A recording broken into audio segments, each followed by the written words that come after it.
am your host, Denise Newsom, and here on the Denise Newsom Show, we give exposure where exposure is due. Please like, share, comment, subscribe, and give us some warm hearts and likes. This evening, we have a powerful God fearing man, a former honor roll student, Antoine J Murphy, who went from addicted to death to addicted to life. Antoine was facing a 75-year sentence and was just released 6.5 months ago. Antoine, tell us a little bit about you. Well, thanks for having me, Denise. It's Where do I okay. start? I grew up in Racine, Wisconsin. People may not have heard of that city, but it's located in between Milwaukee and Kenosha. I grew up in the inner city, Okay. poor. Back when food stamps was a thing. I grew up as you mentioned, an honor roll student. I made straight A's. I skipped half the seventh grade. But we moved around a lot. So everywhere I went, I was the new guy, which got me picked on, and I was skinny. So I heard you so skinny, you hula hoop through a Cheerio thing all the time. You can hang light on Dorito jokes. So I was ostracized a lot as well. I was referred to as light, bright, and damn near white, if I can say that. And so I felt like Rudolph. My nose turned red in the wintertime. Like I said, I didn't get to join in reindeer games, if you will. The heart of a kid is to play. And so I wasn't able to play with the other kids for my intelligence and my lighter skin. So I pretty much stayed in the house doing homework. I guess that helped me be smarter. By high school, after I skipped half the seventh grade, the picking on took a new level. So now I was referred to as the smart one. By high school, the same kids went to school with me, a little rough high school called Washington Park. And so I was picked on by gang members, pushed into lockers, had books knocked out my hand. And, I still remember the last time I made honor roll was first semester of ninth grade, because I made a decision to stop making honor roll so that I can stop getting picked on. Right. Wow. So our topic is the topic is addicted to death. Out of all the things you could have been addicted to, why death? Well, that's not something I consciously came up with. That's something that God showed me along the way when I was incarcerated. I did 23 and a half years. So during that time, I did a lot of soul searching, a lot of God found me. I didn't find him. So when he got a hold of me, he just spoke to me. I kept getting letters saying, you should write your story, write your life story. You should tell your story. Your story deserves to be out there. And it's like, okay, I didn't know where to begin. So I started just examining my life and what happened to me, the nuances of things, and looking at, like I said, giving up on myself. So that was deadly. So like my addiction was no different than anybody else's, because whatever addictions we have is death. We may view it as life, but it's actually death. So people who smoking crack, addicted to death. People chasing women, addicted to death. No matter what you're addicted to, is actually death. And we know in the Bible say Paul addicted himself to the ministry. That's different. But like I said, everything I'm doing was an addiction to death. God showed me since the Garden of Eden. That's where the addiction to death started, when they, figuratively speaking, bit the apple. That's when the death thing started. He said, hold on, you're going to die from here on out. So being already conditioned to die, we chase things that die as well, if that makes sense. Right. So you said that God found you. Yes. How did God find you? Sort of like my story is similar to Paul. Paul was going to persecute Christians when, of no fault of his own, God got a hold of him. So I was going to commit a crime while I was in prison. I had the idea to hurt somebody. I concocted the way to hurt the person. And while I was, I believe sometimes you do things you don't necessarily want to do. You just feel like you have to. And so that's how I felt like I got to hurt this guy. I got to send a message to the rest of the incarcerated community. Leave me alone. I weigh 100 pounds, but so that gets me victimized a lot or tempted to. So I always have to defend myself, and I get sick of it. Like just getting my respect as a man. The guy wasn't doing that, so I'm like, you know what? I'm going to make him an example. While I was in the process of getting ready to do it, I was writing letters in my mind, like, man, I had just turned 24 years old, 2003. Like, man, I'm gonna spend the rest of my life in prison after I hurt this guy. So I start telling myself, you know what? Life ain't worth it. Who cares? He got to learn a lesson. And so in between that, I was in tears, literally like, man, I got to just tell my mom, don't come see me. I was cussing people out. Like, I'm just going to tell everybody, leave me alone. I'm just going to go to the feds and spend the rest of my life in prison and die here. And I don't want no love. I don't want nothing. I'm just going to be a hateful person. That's how I'm going to do the rest of my life in prison. And in between those tears, I still remember I was sleep covered up to make sure ants don't get on me because they got ants in prison that I was in. And I remember I was in tears and literally a wave of air came over my body while I was laying on the floor because you sleep in the floor. And I remember the tears went away. And it was like, I was like, what just happened? It was like, trust me, you'll be all right. I'll never forget those words. Like, trust me, you'll be all right. And I'm like, who said that? And I remember the voice said, it was me, God, the author of the Bible. And along with that, somebody had sent me a Bible for my birthday. And I had it on the stool. And I only used to read it to argue with him about it. You know, I was of the thing like, I'm not going to believe in no white man's God. I don't care. You know, I didn't want to necessarily be Muslim either, but I'm like, I'm not going to believe in the white man's God. That was my stance. But that moment on, it was July 23rd, 2003. I'll never forget it. That changed my whole life completely. Wow. And you were young. You were 18 years old when you was, got arrested? Yes, I was 18 years old and 60 days to the date. Wow. Wow. Yeah. And it sounded like, by hearing you talk, like you were angry. I was. I didn't know it. I even had the nickname Animosity. That's how angry I was. Wow. Okay. You know, my thing was my motto became straight hate. And I took the Muslim saying, the hate that hate produce. And so that's what I told people when they asked me why your name Animosity. It's like, I'm the hate that hate produce, and I hate you because I hate me. Or I'd be like, I hate me because I hate you. And that was my whole thing. I was on the verge of getting tattoos of demons. I came close to getting horns tattooed on my forehead. Thank God I didn't, but that's how close I was and how demonic I was, if you will, before God got a hold of me. Right. Well, I thank God for your life, and I thank God for Jesus that he came into your life, you know, because you was definitely going up that road of death for sure. What are some of the ways you personally pursued death, like other ways? Well, I'll give you the chief primary way that I pursued death was I gave up on myself. So in ninth grade, I made a conscious decision. I wanted to be like a guy named Iron Mike. Like, I grew up in a folks neighborhood. I wanted to be like all the folks. You know, they come to school with the money, the herringbone necklaces. Someone was driving to school in fancy cars with back then they were different rims. Dayton's were the end rims.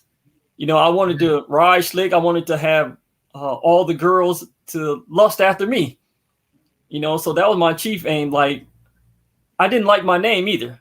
Like, even when I met you, with all due respect, you know, everybody mispronounces my name. I've been called Anthony, Antoine, sometime, but Antonio, Antone, Anthony, Anthony. Right. Pronounce it. It's Antoine. Antoine. Yeah. So even in school, I remember my teacher used to get mad and say my mom couldn't spell and I was stupid. I couldn't spell my own name right because she like, it should be a W in there, you know? And so that was the thing too, like, because I didn't like my name. So I grew up not liking my name. Another reason was when I was growing up back in the 80s, Antoine is short. Some people call me Twan. I hate that. And the reason being is in the 80s, that was synonymous with homosexuality. It's like, I'm not a homosexual. And so by people calling me Twan, I was offended. So I didn't like the name Antoine at all, especially in Living Color. When they did Men on Film, that was a guy named Antoine. They called him Twan. It's like, I hated that name. People used to mess with me all the time. And so by me even hating my name was death, because I hated my identity, if that makes sense. Because your name is synonymous with your identity, right? Especially in the Bible. So like God showed me again, I kept changing my name because I didn't like my name, which was who I was. Right. You see, so like I never liked me from when I was little. I didn't like me. So that's the primary way that I pursue death along with like I said, I chased women. I would risk my life to go on the other side of town to Be have with sex women. with a girl. And that's just the truth of the matter. I didn't care about getting robbed, shot, or killed. It's like, you know what? Chasing women was everything, but that's death. That doesn't necessarily bring life to anything. It can bring new life, but it can still be deadly if you got wrong parents. Right, right. True, true. And just talking with you and speaking with you, it sounds like that it was a lot of anger even before you was 18. Is it like something that took place in your childhood or no? I would say it's a cumulative effect. Like I grew up in foster homes. Again, I was ostracized Okay. in foster homes. So like here, I've been victimized a lot. I got pushed off a roof when I was like 7. A guy pushed me off a roof for no reason. I was going to jump, but he pushed me off. So that required me to get 13 stitches. Shortly thereafter, I was going to Lincoln Supermarket. I remember I was going to cross the street. I ran across the street. A car let me go. You know how they wave you past? I did that right before I hit the curb. I got hit by a car. So, and like I said, then the community violence that I suffered because of my light skin and my intelligence, and so that was a cumulative effect. It's like over time I got angry. Like, I don't understand why everybody picking on me, why I just can't exist. I was full of love in first grade, but it's like kids, I remember some 5th graders called me over there. Hey man, what's going on? Nothing. Next you know, they were doing wrestling moves on me. I was a small kid, so they was throwing me around the playground. Right. And it's like, I didn't understand why everybody was messing with me. So in a sense, anger became a defense. So when I was angry, I was able to respond to the victimization. Like, you know what, I'm gonna give y'all what y'all give me, because like I said, I didn't understand it. Like that got people to leave me alone. So when I became angry, I got in a fight in 10th grade with a guy. Now I remember they could have jumped me because he was in the gang. It's like they could have jumped me, but they didn't. They let us have it out, and honestly, it felt good to smack somebody. So I, in a sense, won the fight, but that got me accepted into the gang because they like, oh, he's not a punk. But like I said, I was angry because it was a defense in my community to survive. Wow. Wow. Growing up, did you feel love when you was in the foster homes or no? Absolutely not. No. Absolutely Okay. not. I can tell you that I had, when I was there, like I've been in 2 different foster homes on 2 separate occasions. I'll explain. So I lived with one family twice, and then I lived with a different lady twice. Okay. And so with the first couple that I lived with, it was a lot of abuse. It was a lot of physical abuse, whereas like I used to get my mouth washed out with soap, but the only thing is they would hang me upside down in the sink. And one person, the wife banging my head in the sink while the guy shoving soap in my mouth. But then they would give me a Klondike bar, which give a new definition. What would you do for a Klondike bar? I would suffer child abuse just to get sweets, and that didn't make sense to me. They would have us pick our own switch, and then the guy would take like 10 minutes to take his little red pocket knife, and he would shave the ends of the tree and twist it together and whistle and tell you how good he's going to give you a beating. Right. So eventually, to the best of my knowledge, they eventually got arrested the second time we lived with them. Then when I lived with another lady, it was more of a Let me ask emotional you abuse. this. Let me ask you this. You said when we lived with him, so you had a sibling with you? Yes, I had 2 brothers with me the Okay. first and second time. And then Okay. by the time I went to another foster home, I had another little brother, Okay. and so we all went through the same thing. I just remember my accounts, Right. Are they and your biological brothers or yes, force your biological yes, brothers? yes, Okay. because none of the foster homes had other children present, Okay. and like I said, when I lived with the single lady, it was more of I was just a paycheck. So I understand she get paid to take care of me. And I was 8 years old, but like I said, I was smart. So I understood Right. she get paid to take care of me, but she wasn't taking care of us. It was Right. more of we got hand-me-downs, thrift clothes. I was called a heathen every day by her friend. You ain't nothing but a heathen. You going to hell. So remember, I'm 8, and I was already told I'm going to hell. You see? So I didn't understand the concept of God. I was made to go to church, but at the same time, they tell me I'm going to hell because I'm so bad that God don't want me. So that affected me. And like I said, no Christmas, no birthdays, nothing. No Right. hugs, no Right. kisses, none of that stuff. Right. Right. My heart goes to you on that, on that note. I know a lot of people that have gone through that, but I thank God for Jesus for your life, that you can be inspiration to other people. So, have you gone to counseling? Have you taken any counseling or anything? You Yes, and your siblings. when I was I can't speak for them, but when I was incarcerated, let me see. I think I had did like 7 years. Again, I got a letter from a sibling saying, "Hey man, you should tell your story, because how often does an honor roll student go to prison for 75 years?" And I Right. literally went to prison I graduated June 8th, 1997. I went to prison September 11th, 1997. Wow. You see, and so I was voted most likely to succeed. So it was like, you should tell your story. But I felt like, okay, I need to put my story out there. And I started going to therapy to kind of rehash my story and understand how I was. And so I met with a doctor. Her name was Andrea Nelson at Columbia Correctional. And they call it Portage. And so a lot of things came out there, and I was trying to get a copy of my school records and get documentation to put in the autobiography to prove, like, I'm not making this stuff up. These things happen. These foster parents went to jail. I did this many years in foster home. And so during therapy, I learned a lot about myself and why I did And things. what did you learn about yourself? The primary Name thing I some learned things about you learned. the primary thing I learned is that I was addicted to giving up on myself. That's a primary thing I learned. Yeah, that's what it was. Like, everything started when I gave up on myself, and all it took was me to get angry, and I would give up on myself. I would give up on my future. I would give up on anything. All I had to do was get mad, and I would give up on myself. I also learned that the things that happen to me don't define me. You know, Exactly. and I also learned that I had to address that. Like, here, I was in prison I shot somebody during a robbery. You Okay. know, and like I tell people, I make mistakes. The only difference between me and them is my mistakes can be Googled. You see? Right. And so I Right. shot somebody, but I had to address that. Like, man, I shot, and he almost died twice. So I had to address the fact and confront the fact that Right. I almost took somebody's life for nothing.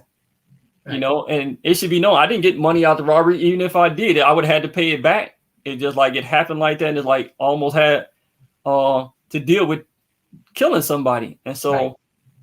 I had to address that fact. Like, the thing was, everybody asked, why did you do it? And it's like, I have no explanation why I did it, except for I tell people, like, I was trying to kill me and he got too close. And that's not an excuse. It's just like, that's the only explanation I have, is that I didn't want to live. And somehow it transitioned to me hurting people, because anybody who wants to live, Dr. Dre said it one time on a record.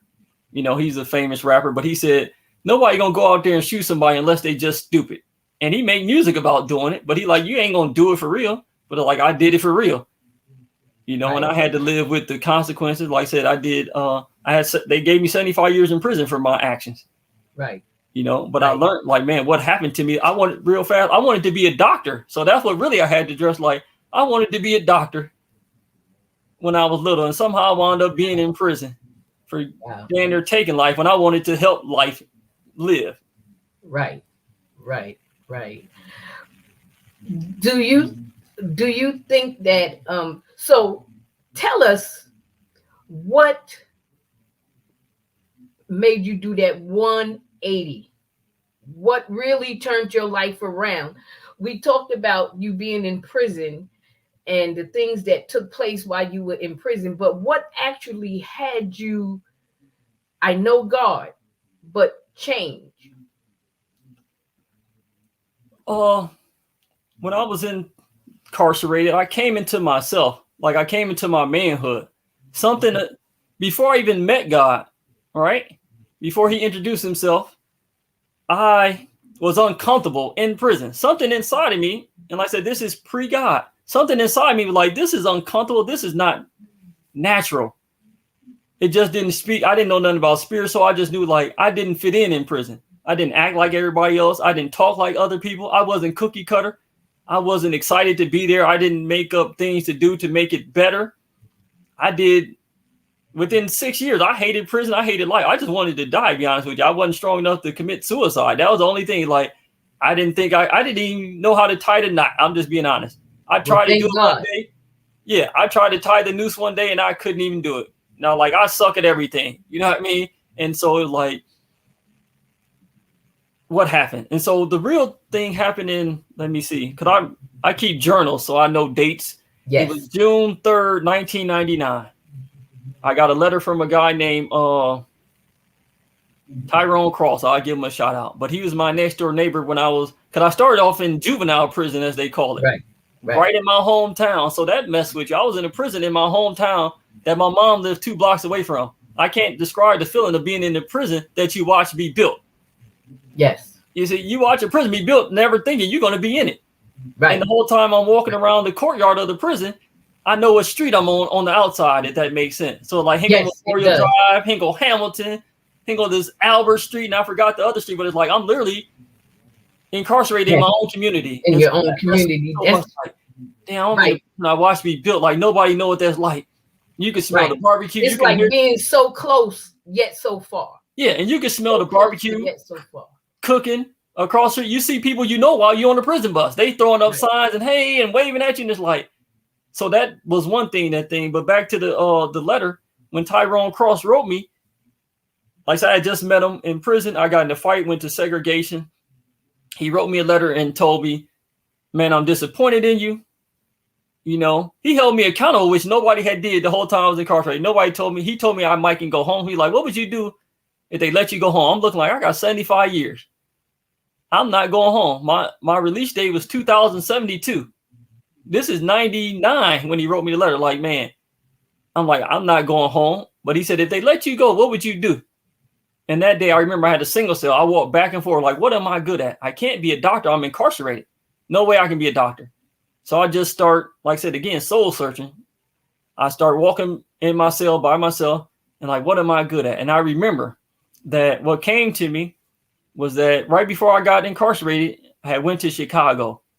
And a friend was like, well, the guy like how y'all dress, me and my brothers. And like, he want to give us our own clothing line. We just had to come up with a name. And I remember when he told me that, I had the notebook. Like I said, I'm introverted, so I spend a lot of time by myself. But I remember trying to come up with a name for a clothing line. But I wanted to represent the gang that I hung with. So I'm trying to talk slick. And it's like, it hit me though. Like, you know what? Always wanted to draw. I'm like, you know what? I'm going to have my own clothing line. That's what I'm going to do. I said, if they ever let me out of prison, I'm going to have my own clothing line. I remember that day. I still have the drawing somewhere, but like I said, I remember the date, June 3rd, 1999. I started drawing. I didn't know how to draw a t-shirt or anything, but that's what I started doing. I started trying to figure out how to draw t-shirts, how to draw clothes. Right. I didn't have a name. I just was like, you know what? I'm going to figure something out. And that was the initial spark, the light. Like I tell them, it was no light at the end of the tunnel. I drew one. Literally, I drew a light at the end of the tunnel. Right. Right. Yes. You have 2 clothing lines, right? Don't you have 2 clothing lines or? I have several out right now. It's just in the beginning stages. Like I had this, the God made stuff I'm working on, but there's several God made clothing lines. It's just we God made university. So there's 5 of them. We God made university. Then I'm working on other ones where I haven't officially given them names yet. And some I'm secretive about because of the trademark and just honest. Right. But I'm currently, I'm making a sweater right now. I got it on my bed. I literally sit in my room and make clothes. And that's part of my abundant life. Right. You know, right. Can I show it to you? You can. Yeah. Yes. So right now, because they don't believe I do this by hand either. Ain't go to needle and thread. But this is a sweater I'm working on. It says homesick. Wow. You see, but literally, that's what I thank you. Very nice. So tell us, we're running out of time, but tell us, what do you think of yourself today? You were addicted to death, but now you're addicted to love, to life. So tell us about your addiction to life. Well, my addiction to life is quite amazing. I know who I am. I tell people, like I have a lot of mottos. I know who I am. I know where I'm going. I know how to get there. So right now, like Jesus said in John 10:10, I came that they may have life and life more abundantly. So I have abundant life. So when I was in prison, I was too big for that cell. You see, because Solomon said the heavens and the earth can't contain God and God in me. So eventually I couldn't be contained in that cell. And so when they release me, I have it here, my dream journal. And I Yes. showed it to you before, like Yes. number 61. It's real small, but it says talk show, guest, or host. And so this is my dream journal. And right here, I got 100 things. They can't see it, but these are all dreams God is going to accomplish through me. And some of them read like sit on a community panel, visit Shriners Hospital, get a bachelor's degree, go to design school, meet certain famous people, volunteer in a soup kitchen, which I do, prison ministry, Lamborghini, go to London. All these things are things God told me are his will for my life, because I don't necessarily name it and claim it. I won't go in detail, but it's like I only claim that which God named to me. That makes sense? So Paul, when he was on the ship, said, I'm not going to die because God told me. So I'm going to have all these things in the journal because God told me. And so there's nothing nobody can do. Now, the devil in hell can stop me. So like I said, that's the life, is that I'm full of it. So now, like, life breeds life. Now I'm breaking generational curses in my family with generational blessings. I'm bringing generational wealth. And I know that we are the voice of the people. I'm a voice for the people and to the people, so that I love who I am now. And so now life, I can feel it rising up right now. You see, like life is just spilling out of me. You see, and even when I get it wrong, I still know that I'm created to live. And so now that's what I'm created to do. I'm created to live. So now I'm gonna live the best life I can. I'm gonna live the life God said I can have. Yes. So I speak life to the life God speak to me. You see, so that's what it is. What God tell me I can have because he told me I can have it, and he's not a liar that he should lie. That's right. That's right. That's wonderful. That's wonderful. I am so thankful for you. Our time is running out. I want to thank everyone for watching. I know that you were blessed mightily by Antoine's story, his wisdom, the outlook that he have on life today. Antoine, thank you for coming on the show this evening, sharing your story and testimony and your experience in prison and in foster care, being your authentic self. We really appreciate you. And I will definitely have you on the show again. Stand firm. No matter what, you stand firm on God's promises, just as you say, and you will be all right, no matter what. No matter what. No matter what it looks like, no matter what anybody think or say, you know God. You know to stand on his promises. I am going to ask the audience, and I never did this before, but I wanted to see if anyone would. He just got home, and Antoine just got home like 6 months ago, and I wanted to see, and it's up on the screen, if you would be a blessing to him financially. He can definitely use a financial blessing. Join us next week. We have author Robert A. Vilmo. He was on October 11th, and this is going to be part 2 of my journey in listening to God's voice and influencing people's lives. You do not want to miss this man of God. He was on October 11th. If you didn't see that show, go back and watch it. Watch the replay. God bless. Stay safe. I love you. Check out my website, denisenewsome.com, and I will see you next week.